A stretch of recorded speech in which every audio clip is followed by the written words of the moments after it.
Well, hello. I'm going to show you today how to put together your tiny house winter village kit. So let's get started. I want to show you first. This is how your kits come packaged, and that is so all the little parts and pieces stay together. So when you get them, you simply open this up, slowly remove the tape, and then within each house will be all the parts and pieces that you need for each house. It's important to keep those together and not to mix them up because you want to make sure that they fit properly and that they go with the correct house. So make sure when you open this up, you're careful and you set each house aside with all of its coordinating parts and pieces. So when I painted these, one of the things I did was I did two different sets. First, I painted with a chalk paint. So this is what that looks like. And then the other option that I did was painted with spray paint. There is no right or wrong when it comes to the paint. So the spray paint I prefer is the Rust-Oleum 2x coverage, but I also really like this Krylon Fusion. Again, use what you have.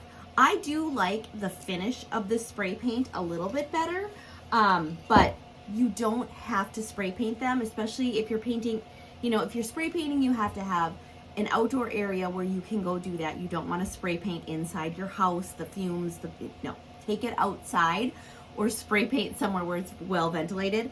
Whereas with chalk paint or acrylic paint, you can paint them right inside the house. So it's totally up to you how you want to paint them.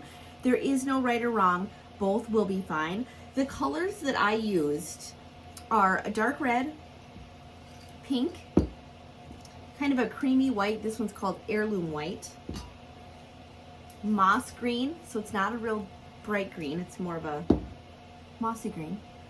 Aqua, and then a gray and a black. So again, choose the colors that you like the best. There's no right or wrong. You can use whatever colors you want to use with your houses, any color scheme, but these are the colors that I used when I painted my samples.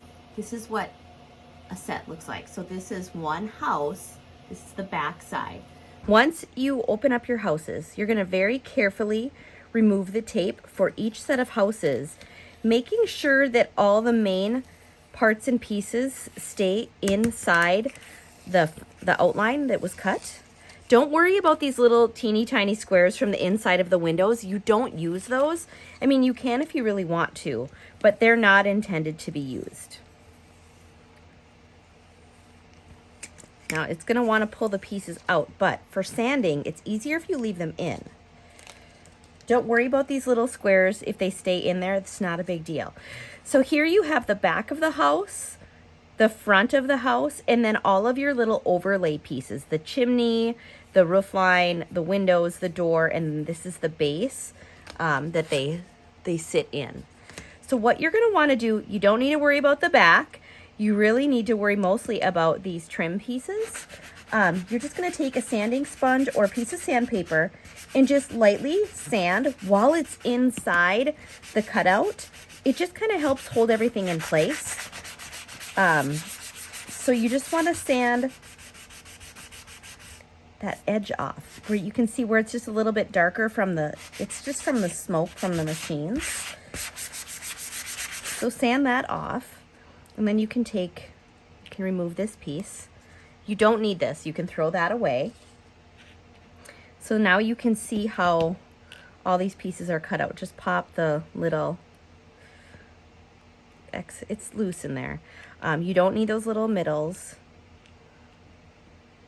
And the door, and then this. So that's all excess. So what you do need are these pieces. So again, here's your back. Here's your trim pieces, and here's the front of the house. So you don't need to worry about the smoke around this edge because your window frame will cover that up. But I would go ahead and still sand this edge here. If you've got a little smoke residue, go ahead and sand that off. Sometimes that will show through the paint, so you might need a couple of coats. Okay. So once that's sanded off, you are ready to paint. Now go ahead and paint whatever colors you want. and then you simply glue all the pieces together. Once you've painted all your pieces and let them dry, make sure you match up the right windows with the houses and just to make sure you have all the right pieces in place. Now we're gonna glue everything on. You're gonna need a wood-based super glue or any sort of wood glue. I like to use super glue though because it is clear. You don't need a lot. Just put a little bit of glue on the back of each piece and simply lay it over, so the frames are gonna lay right over the window, matching up the little spaces in the middle. Then you're gonna continue this process with the door, the roof, the chimney, whatever pieces that come with each individual house until you have all the parts and pieces glued on. You have about a 30-second dry time with a wood-based super glue, so just make sure everything is straight, let it lay flat to dry, and then when it's completely dry, we can put them together.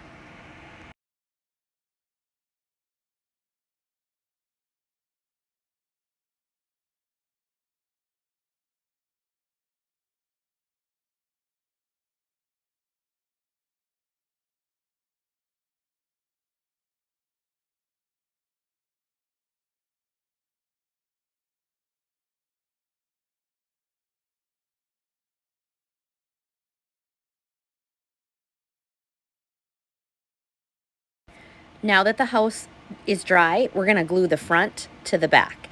So go ahead, pick that up, and then again, dab a little bit of glue. A little bit of this goes a long way. You don't need a ton. Be careful not to put it too close to the windows or you'll see it through the back. So match that up evenly. And now you wanna make sure, do you see that little notch on the bottom? You wanna make sure that is visible. That's what stands your house up. So make sure you match up the sides and the top of your house, making sure it's all even. Now you're gonna wanna repeat this step for the rest of your houses. Glue on all the little parts and pieces until all of your houses are completely assembled and dry.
Now let's add some glitter. I use Mod Podge and a paintbrush.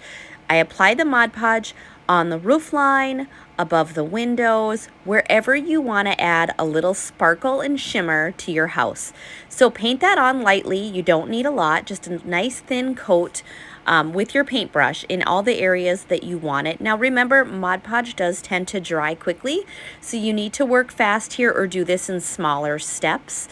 So once you're happy with where you have your first layer, you're going to set that aside, and then you're going to sprinkle on your glitter. Now you can use a chunky glitter, you can use fine glitter, whatever you want to use. I always put this down on paper as well. That way you can easily dump the paper back into your glitter container. And I also like to just kind of press the glitter into place. This is a chunkier glitter that I'm using from Hobby Lobby, but you can get glitter wherever you buy your craft supplies. So simply dump off the excess, and then I look over my houses to see, is there anywhere else I want to add more glitter or different glitter? Now here I'm going to add a more fine glitter on the chimney, which is why I'm doing them in separate steps. So go ahead and paint that on, and then you're going to add your finer glitter that just gives a little bit of shimmer. You can do this however you want. Again, there's no right and wrong. And yeah, I am mixing my glitters together because often I dump the chunky stuff all in one, back in one container, and I often will just mix my own glitter. Go ahead and repeat this process on all of your houses, adding glitter and sparkle wherever you would like. There's no right or wrong, whatever makes you happy. Now it's time to assemble. You're going to simply put your house in the coordinating base, and it just snaps in place. You can glue this into place if you would like, but you don't have to. Then we're going to add a little bit of hot glue to the bottom of your trees if you're adding trees to your houses, and just hold it in place for a second while that dries. We're going to add 2 trees here, and I got these trees on Amazon. You can get them at Target. You can get them all over, pretty much anywhere. But once your trees are on, you're done. Now you have your own tiny village of miniature houses that you can display any way you would like.